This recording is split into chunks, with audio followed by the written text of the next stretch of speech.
एक जंगल में एक शेर रहता था। गीदड़ उसका सेवक था। जोड़ी अच्छी थी शेरों के समाज में, तो उस शेर की कोई इज्जत नहीं थी, क्योंकि वह जवानी में सभी दूसरे शेरों से युद्ध हार चुका था। इसलिए वह अलग थलग रहता था। उसे गीदड़ जैसे चमचे की सख्त जरूरत थी, जो 24 घंटे उसकी चमचागिरी करता रहे। गीदड़ को बस खाने का जुगाड़ चाहिए था। पेट भर जाने पर गीदड़ उस शेर की वीरता के ऐसे गुण गाता कि शेर का सीना फूलकर दुगना चौड़ा हो जाता। एक दिन शेर ने एक बिगड़े जंगली सांड का शिकार करने का साहस कर डाला। सांड बहुत शक्तिशाली था। उसने लात मारकर शेर को दूर फेंक दिया।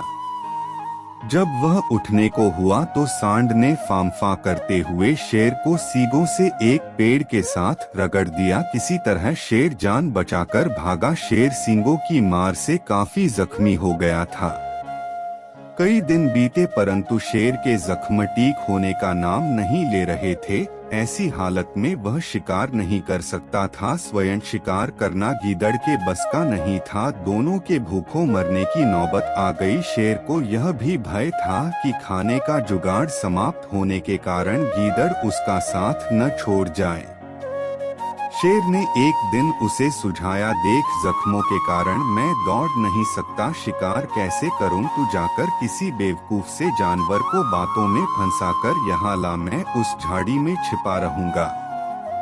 गीदड़ को भी शेर की बात जंच गई। वह किसी मूर्ख जानवर की तलाश में घूमता घूमता एक कस्बे के बाहर नदी घाट पर पहुंचा। वहां उसे एक मरियल सा गधा घास पर मुंह मारता नजर आया। वह शक्ल से ही बेवकूफ लग रहा था। गीदड़ गधे के निकट जाकर बोला, पाने लागू चाचा, बहुत कमजोर हो गए हो, क्या बात है? गधे ने अपना दुखड़ा रोया। क्या बताऊं भाई, जिस धोबी का मैं गधा हूँ वह बहुत क्रूर है। दिन भर ढुलाई करवाता है और चारा कुछ देता नहीं। गीदड़ ने उसे न्योता दिया, चाचा मेरे साथ जंगल चलो न, वहाँ बहुत हरी हरी घास है, खूब चरना, तुम्हारी सेहत बन जाएगी।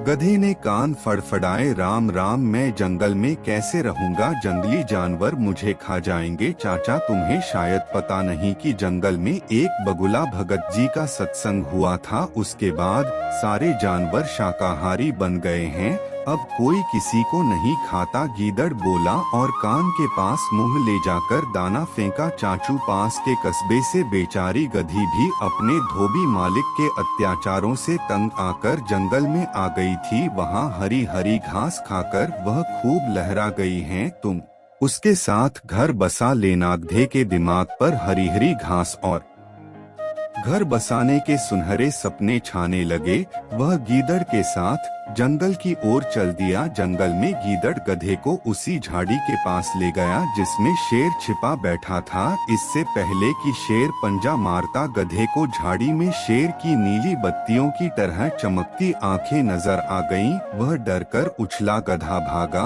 और भागता ही गया। शेर बुझे स्वर में गीदड़ से बोला, भाई इस बार मैं तैयार नहीं था, तुम उसे दोबारा लाओ, इस बार गलती नहीं होगी। गीदड़ दोबारा उस गधे की तलाश में कस्बे में पहुंचा। उसे देखते ही बोला, चाचा तुमने तो मेरी नाक कटवा दी, तुम अपनी दुल्हन से डरकर भाग गए। उस झाड़ी में मुझे दो चमकती आंखें दिखाई दी थी, जैसे शेर की होती हैं। मैं भागता न तो क्या करता? गधे ने शिकायत की। गीदड़ झूठ मूठ माथा पीट कर बोला, चाचा ओ चाचा, तुम भी निरे मूर्ख हो। उस झाड़ी में तुम्हारी दुल्हन थी, जाने कितने जन्मों से वह तुम्हारी राह देख रही थी। तुम्हें देखकर उसकी आंखें चमक उठी तो तुमने उसे शेर समझ लिया। गधा बहुत लज्जित हुआ। गीदड़ की चाल भरी बातें ही ऐसी थी। गधा फिर उसके साथ चल पड़ा। जंगल में झाड़ी के पास पहुंचते ही शेर ने नुकीले पंजों से उसे मार गिराया। इस प्रकार शेर व गीदड़ का भोजन जुटा।